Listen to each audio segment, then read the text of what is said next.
माझी रे आज पाहून या डोळा जन्म अवघाची झाला सुखाचा सोहळा घेऊन कृपाळू तर कटेवारी चैतन्य सावळे उभे विटेवारी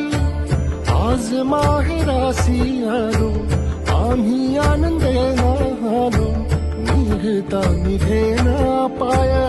माया सांग करू काय नको लोटू दूर लवलाही आई मौली विठाई पंढरीचे आई गोडी तुझ्या नामाची जराही अमृताही नाही